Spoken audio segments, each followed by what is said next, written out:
Hello, everyone. This is Kyla from Hidden Gems Literary Emporium.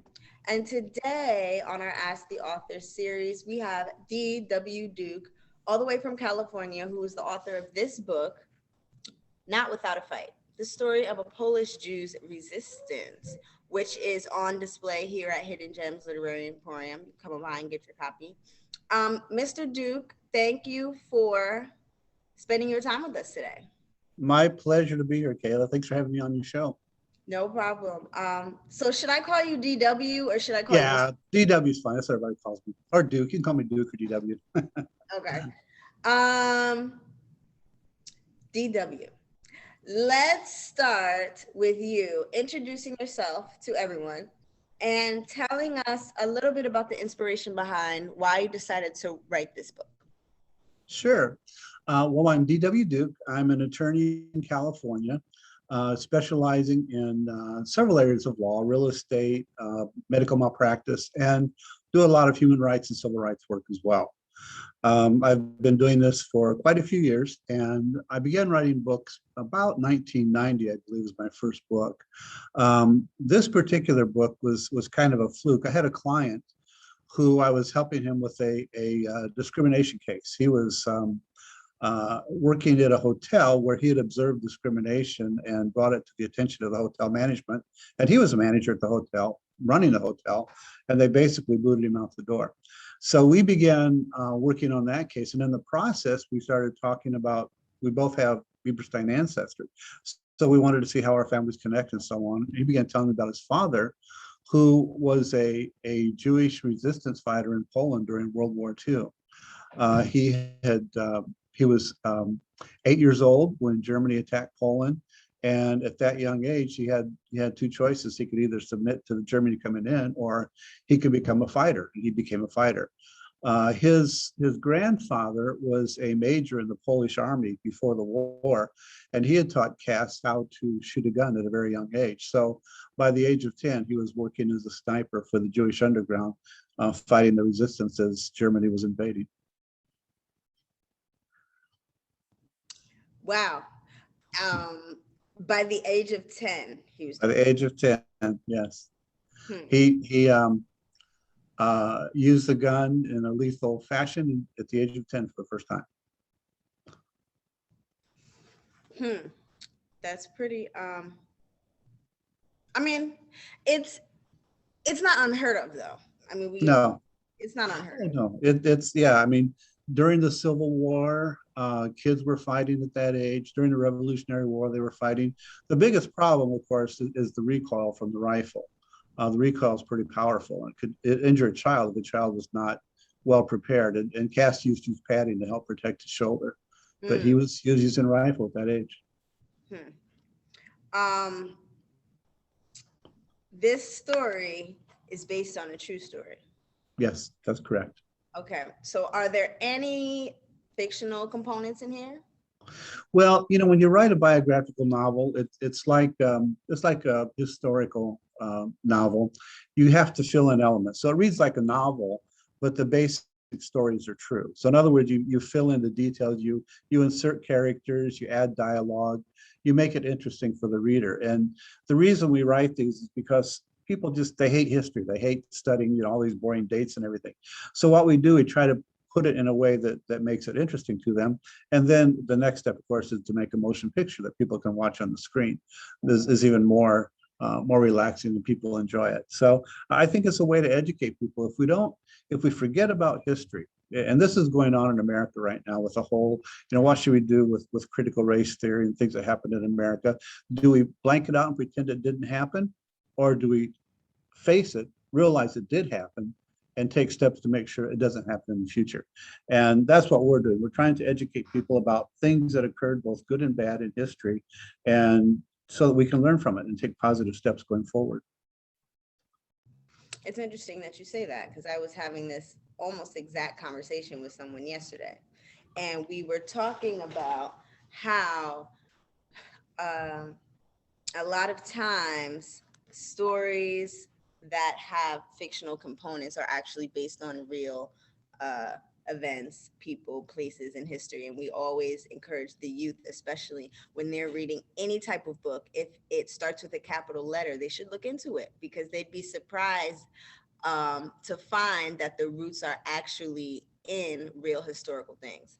And we were also talking about the uh, influence that adding, just like you said, dialogue, characters, kind of background to heavy historical books kind of makes it easy for the reader to digest, keep the pages turning. Um, my husband and I, we love history, and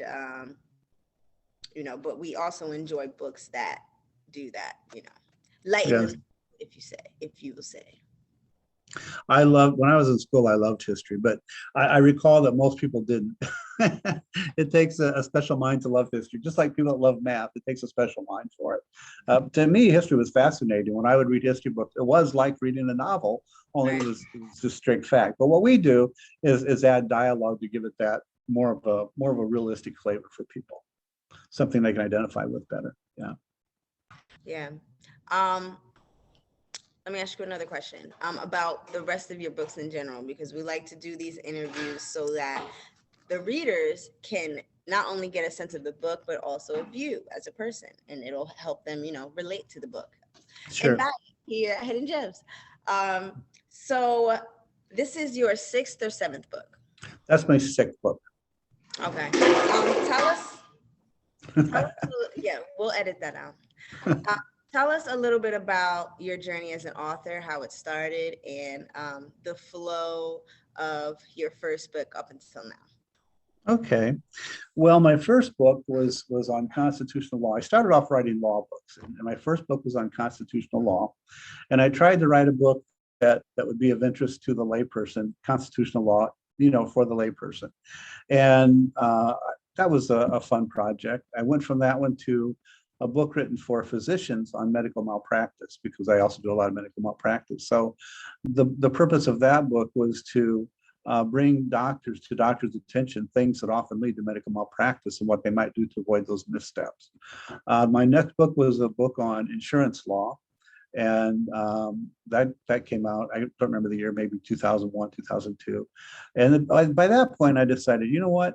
I want to write books people will read. Nobody reads these books except lawyers and judges and professors. And I want to write something that the public will read. So then I wrote my first novel, which right now we've just finished the screenplay for it. It's about, I can't go into too much detail, but it's about a romance between a Orthodox Jewish man and a Orthodox Muslim woman who met in medical school. And it'll be an interesting one for people to see. That was released in like 2010 maybe, but we've done a total rewrote that one because it was my first novel. We're redoing it, making it to a motion picture. My next one was a book called The Duke Legacy. It was about the Duke family that established Duke University, and the background there and what was going on with them and who they were and what they did. Then my book after that was this one that you have right now. Currently, I have one that is coming out next year. And again, without going into too much detail, because this also being made into a screenplay, is the story of Jesse Washington.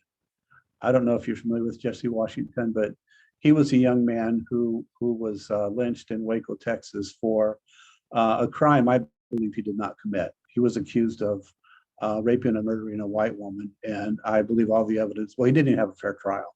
The whole thing was just shoved through in a week, and what they did to him was shocking. The president of Baylor University came out and spoke against it, and he had been leading a campaign against people lynching people.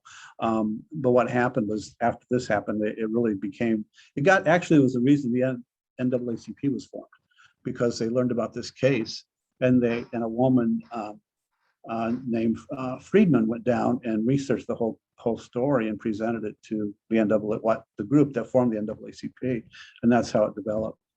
And then I have another one which is actually on.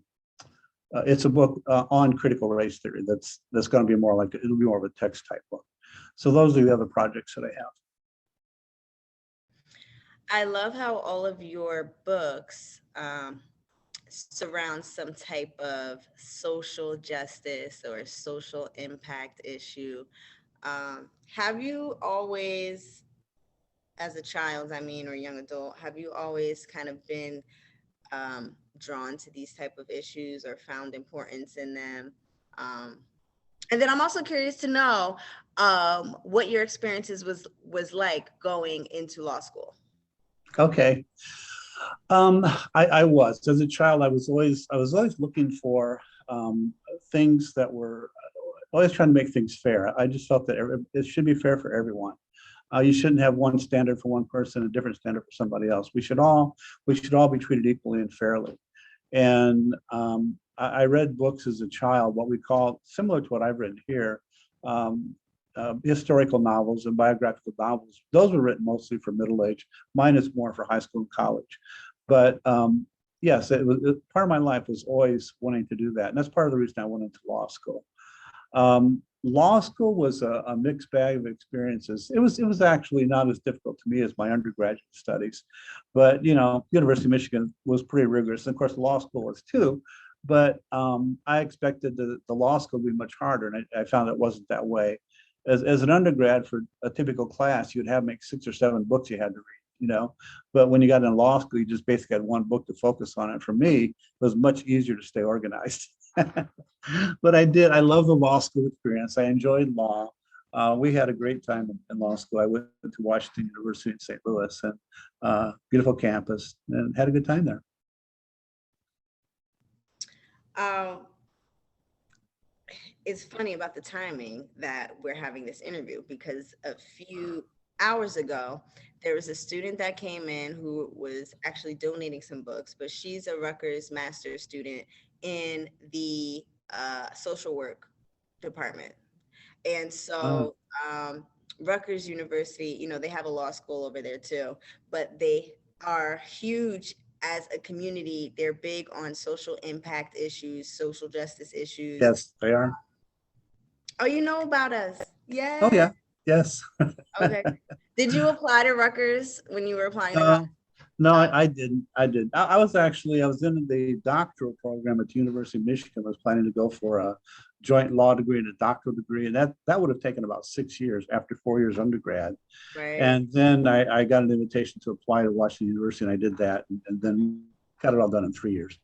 Wow. So it was a trade, but I don't think I made it wrong. Right. Um, you're bringing me you talking about that experience with college is bringing me back to my experience because my husband and I, we met at Rutgers while we were Uh-huh. students.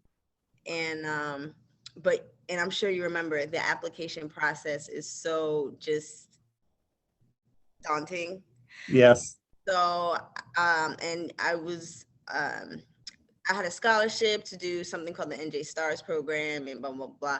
So after that, when it was time for me to apply to a 4-year university, I said, "Mom, I'm only applying to 2 colleges," and so I applied to Rutgers and Montclair University. And Okay. just so fed up with the process, I said, "Whoever sends me the letter first is the one I'm going to." And so Rutgers sent it in the mail first. And so I said, okay, this is it. And I told them I was going. And then probably a week later, Montclair sent theirs. But I was like, it's too late. Yeah. Going to Rutgers. Um, Chose good schools. right. But I'm glad that I chose Rutgers because it's a huge institution, so many resources. Yes. It ends up that actually the best part about it was I met my husband there, and Mhm. our bookstore is literally minutes away. You could actually see it. Um, Oh, okay. yeah, so we have a lot of friends and partners and supporters from Rutgers here. So anyway, this is about you, not about me. I'm fine. That's okay. No, it's all right. Okay, so there's a co-author on this. Yes, that's my cousin, Thomas Bieberstein. Oh, He was the young man he was my client initially, and we started talking, and that's how wow. I wound up writing the book. Yeah. Okay. Um, how is the co-author process? Well, I did most of the writing. He did a lot of the gathering of the photographs. I had a lot of them with his family had the photos, and of course his dad was still living then, so I had a chance to talk to him. He was the actual person who the book's about. But Tom was able to gather all this information and worked with the Holocaust Memorial and universities, and he actually has since developed a motion picture production company. He's doing a project. Actually, we're doing it cooperatively. My motion picture company, along with his, is doing it's called Generation to Generation, and we're interviewing first and second generation descendants of Holocaust survivors, and in some cases, if the survivor's still alive, we include them as well. But what we want to make sure that this is perpetuated and that people don't forget. The same thing we need to do with every other human justice that has happened. It needs to be brought out and people need to know about It needs to be exposed. it. Yes, exactly. Yes. Um, okay. I would like to read a little bit from this book. While you were talking, I just bloop, flipped open. And so I flipped open to the first paragraph of chapter 14. Okay, I don't remember it off the top of my head, but Okay, I'm gonna read it to you, okay. and then maybe you could give your 2 cents in afterwards. Okay, sure. Okay. Okay, so for anybody watching this video who has the book, I'm on page 152. After Zophia's death, Cass retreated into his room. He did not emerge for several weeks except to bathe and use the facilities. Mm-mm-mm. He thought about Zofia constantly. He could see her beautiful long blonde hair and large blue eyes. He thought of the last time he saw her and how much he had not wanted her to leave. He cried day and night until no more tears would flow. Irina brought food to him. Sometimes she would sit with him and gently rub his shoulders, though neither spoke. Finally, after several weeks, Cass emerged from the room. He was not the same. Though not yet a teenager, he had become mentally conditioned to do only one thing: kill Nazis. Mm-mm-mm. Yeah, pretty intense. Mm-hmm. Sophia was, Cass was 9 at that time. That was before he became the sniper for the underground. He was 9 at that time. The family had lived in a mansion in Warsaw. And what happened, Oskar Schindler decided that he wanted to take the mansion to sell Jewish artifacts. This is before Schindler's Reformation and, spiritual changing. He wanted to use it to sell artifacts. So they booted them out of the house, and they were very wealthy. They owned several apartments in Warsaw, but the chauffeur's daughter aligned himself with Schindler and became his personal assistant.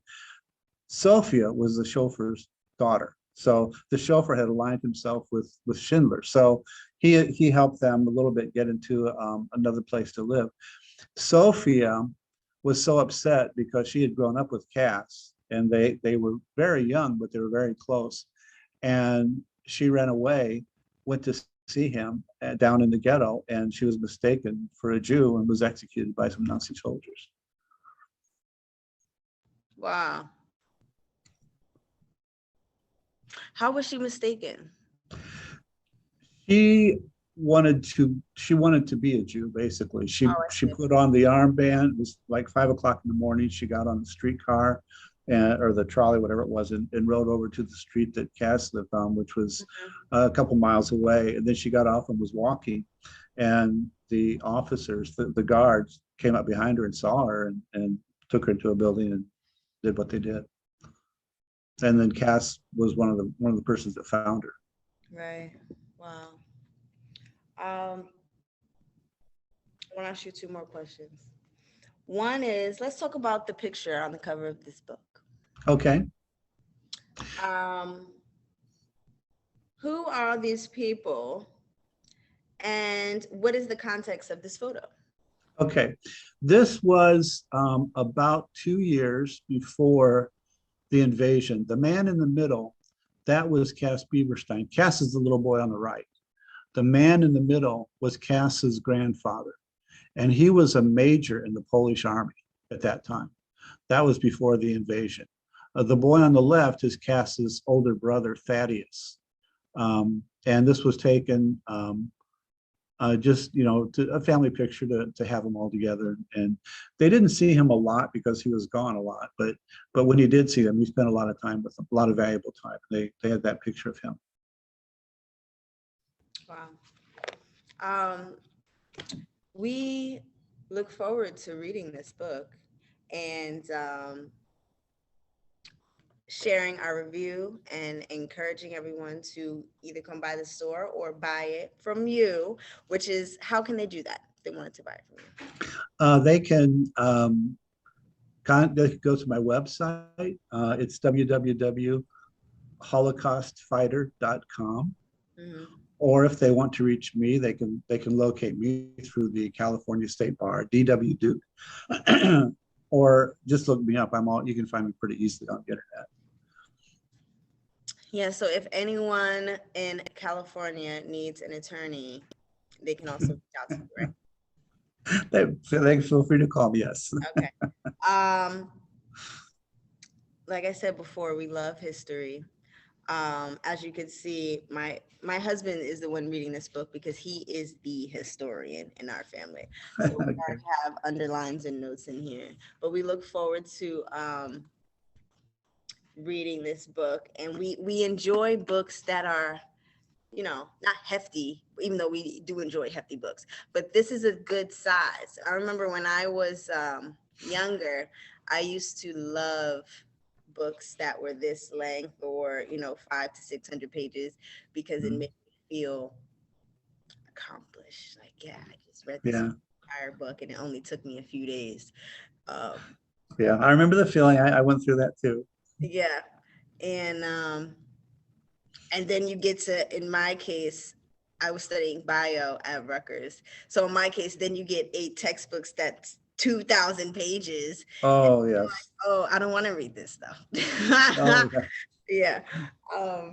I took some classes in the medical school at Michigan.